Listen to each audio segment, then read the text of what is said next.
Hello, welcome to my YouTube channel. I know it's been a while. Anyways, let me start from Happy New Year to you. Nice to see you. If you're new on this channel, thank you for coming. Please do to subscribe. And if you're returning, good to have you back. I know it's been a while I've been on this space, and I apologize for that. Anyway, so today I'm going to be talking about to japa or not to japa.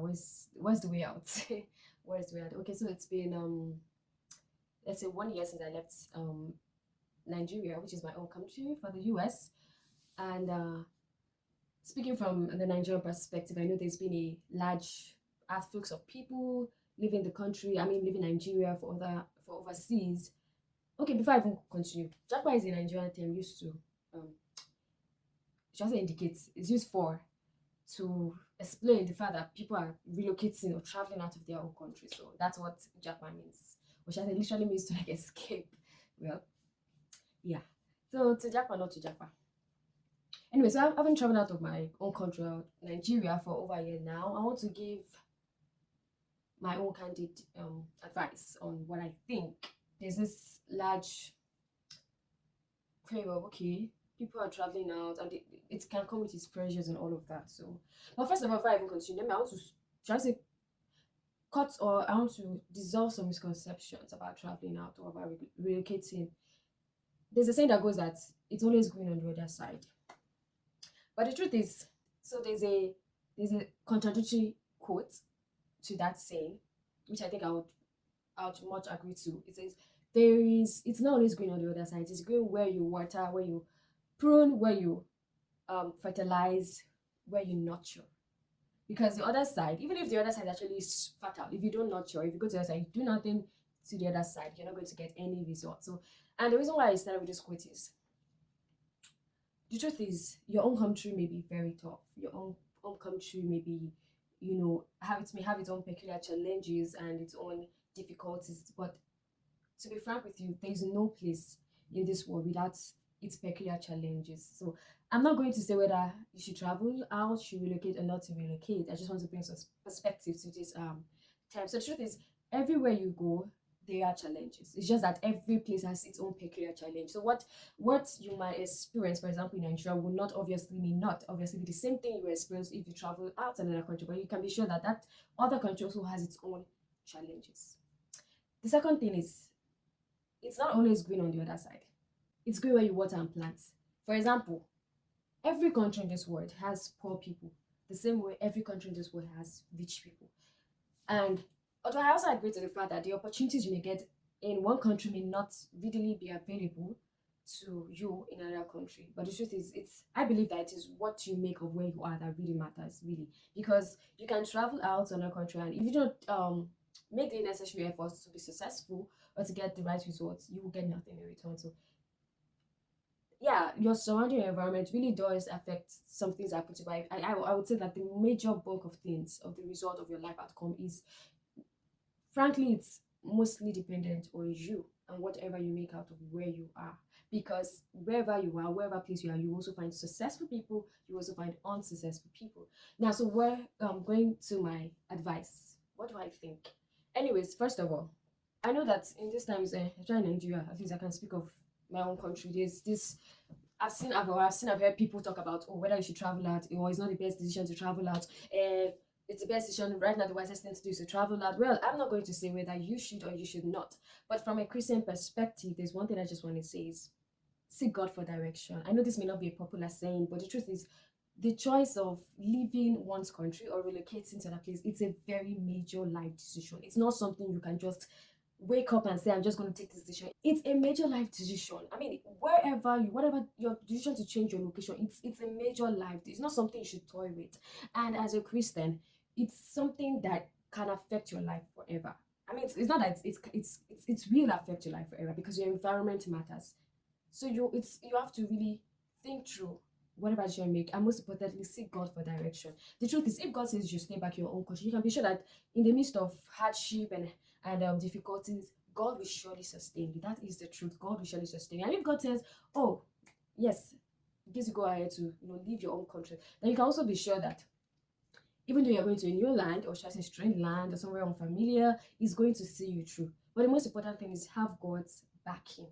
I mean, for me, that's like the number one factor. Like, you should be sure that wherever you're going, God is going there with you. Because the truth is, only God that sees the future. Now, I want to use some Bible examples of people that relocated and succeeded in their land of location because God led them there. Those who did it on their own accord and they had to regret it. So first of all, I'll talk about Abraham.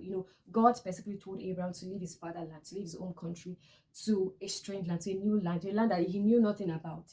And I'm not saying Abraham had it all easy when he got there, but the truth is, at the end of the day, Abraham prospered. God prospered him in that new land. Same thing with his descendants, Isaac and Jacob. And yeah, there were times when God even orchestrated the movement of the children of Israel to Egypt, and there was a time when God had to bring them back to Canaan, where their forefathers were. So, but you can see in each case, as long as it was God leading them and as long as they stayed with God, God always prospered them. Another example I would say is Joseph. I'm talking about Joseph and Mary. When the angel told them they had to escape for their lives because of the baby Jesus. And that was like a temporal relocation because they only had to stay there for a while. God later instructed them to come back to their country. But that was like that was like a temporary relocation. And that was for a purpose. That was for a divine purpose, for safety. So this is me saying that relocating out of one's country is not a sin, it's not bad, but be sure that it is what God is leading you to. Looking at the flip side, the second example, an example of someone that relocated without seeking God's direction is Lot. We all know the story, or just in case, let me just give a preamble. He was staying with Abraham, and then somehow they had issues with the land, and then Abraham asked him to choose, and Lot looked, and the Bible says he looked at the land and he saw that it was well fattered. The land was looking green. Let me put it that way. It was green on that other side of the land, but eventually, unfortunately, Lot lost his wife. I mean, he lost everything he had possessed because by the time he left, that land, by the time he left Sodom and Gomorrah, he couldn't even take all the things he left with him. It was like an escape. So all he had was his daughters, which we all know the way the story ended. It wasn't a good thing. Another example is Naomi. She left her home country for a more fertile land. And unfortunately, she lost her husband, she lost her sons, and it was like, it came to the point where she had to change her name to bitterness. So this is so very important. It may look green on the other side, but if God is not leading you there, please stay where God is. That's the best. I'm not saying when God tells you to stay somewhere, you won't face challenges. You will. I remember the story of Isaac when he had to dig wells, and every time he dug wells, he was always receiving contentions. But later on, God prospered him. Later on, even the people of the land had to, at a point drive him away. They're like, you are too great for us. And that shows that when God puts you somewhere, He will surely bless you. Now, the second thing I'm going to say about whether you should jump or not is, why do you want to? Why? What is your reason? Do you have a specific purpose? I understand that sometimes it's maybe because the situation of my country is hard and I want to find a better life, which is reasonable actually.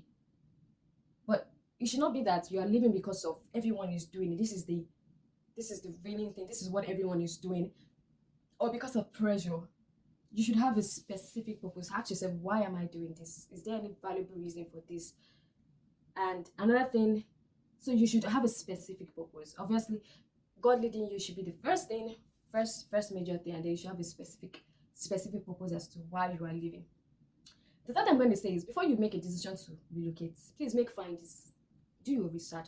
Do proper research. As I said earlier, every country has its own peculiar challenges. So you have to really research and think, what are the challenges in this country? I'm not saying it should be negative. I'm just asking to be realistic and be prepared, because so many people relocate without having the right information, without being financially, mentally prepared.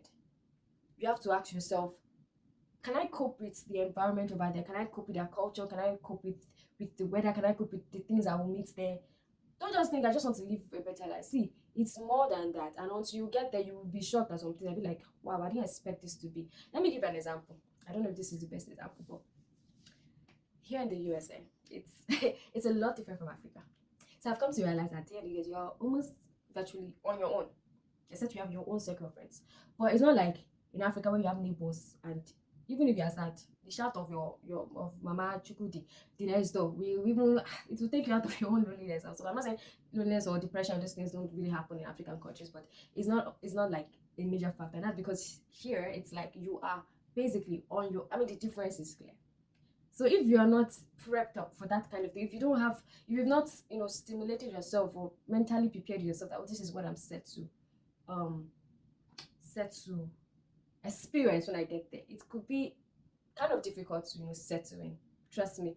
So you have to be sure that you can cope with whatever you meet there. So it's not just about the financial preparation thing, the cultural preparation. You have to be, can I adjust to this culture? Am I prepared to adjust to this culture? So you must make your findings, be sure. Prepare yourself mentally, because what may be normal in your country may not be normal. Let's say for example now, in an African mentality, the way we accord respect to people is not the same way they do here.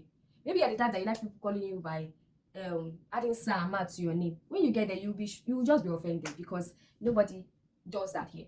They don't. That's all. They don't do. They don't even do. Nobody even wants you to call them, or people really hardly take titles serious. So if at the time that you're used to it and you prefer, you like it, you will come here and you just be offended, and you just be you just, although there's a place of for adjustment, but then it's necessary to, you know to be prepared. And once again, please, to japa or not to japa, pray and plan. I won't say plan and pray. Let prayer come first. Let God be at the center of your decision. He knows tomorrow. He knows what is that. He knows what is best for you. He has his plans. Yeah, it may be difficult where you are, but be sure that whatever decision you're making, God is in it. Let God be at the forefront, cause center of your decision, because it's one that owns tomorrow, it's one that owns your future. So don't be pushed by everyone is doing it. My friend is doing it. I have 5 people from my workplace have, they've relocated already, and you're making a decision, a life decision. This is your life.